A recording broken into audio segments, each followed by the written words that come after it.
Hello everybody, আপনারা সবাই কেমন আছেন? আশা করি আপনারা সবাই ভালো আছেন। তো ভিডিও টাইটেল দেখে বুঝতে পারতেছেন আজকের ভিডিওটা খুব ইন্টারেস্টিং হতে চলতেছে। তো ডিপ্লোমা নার্সিং কিসের সমমান? আপনারা অনেকেই এসএসসি পাশের পর ডিপ্লোমা ইন নার্সিং এ ভর্তি হতে চাচ্ছেন বা হবেন, অনেকেই পড়তেছেন, অনেকে জানেন না যে আসলে ডিপ্লোমা নার্সিংটা কিসের সমান। অনেকেই বলে যে ইন্টারের সমান, এইচএসসি সমান। ঠিক আছে, আপনারা যখন গ্রামে ভর্তি হইলেন, গ্রাম থেকে শহরে আসলেন, তখন গ্রামের লোক বলতেছে না এটা এইচএসসি সমান। আবার অনেকেই শহরের ছেলেপেলে জানে, তারপরেও বলতেছে তারা ইন্টার সমান বা ডিগ্রি সমান বা অনার্সের সমান বলতেছে। কিন্তু আসলে ডিপ্লোমা নার্সিং কিসের সমান সেটা আপনাদের আমি বলবো আজকে। তো ডিপ্লোমা নার্সিং এইচএসসিরও সমমান না, আবার ডিগ্রি অনার্সেরও সমমান না। ডিপ্লোমা ইন নার্সিং, ঠিক আছে।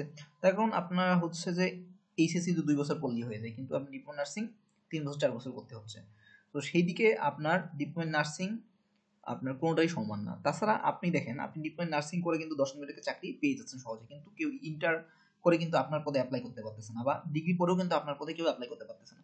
তো আপনার ডিপ্লোমা নার্সিংটা কারোই সমান না। টোটালি আপনি হচ্ছে একটা ডিগ্রি, ঠিক আছে, আপনি একটা ডিপ্লোমা ইন নার্সিং ডিগ্রি, ঠিক আছে। তো ধন্যবাদ সবাইকে, বুঝতে পারছেন। এরকম সুন্দর সুন্দর উত্তর পেতে অবশ্যই আমার চ্যানেলের সাথে অবশ্যই সাবস্ক্রাইব করে রাখবেন। ধন্যবাদ সবাইকে, ভালো থাকবেন এবং অবশ্যই লাইক কমেন্ট শেয়ার করবেন।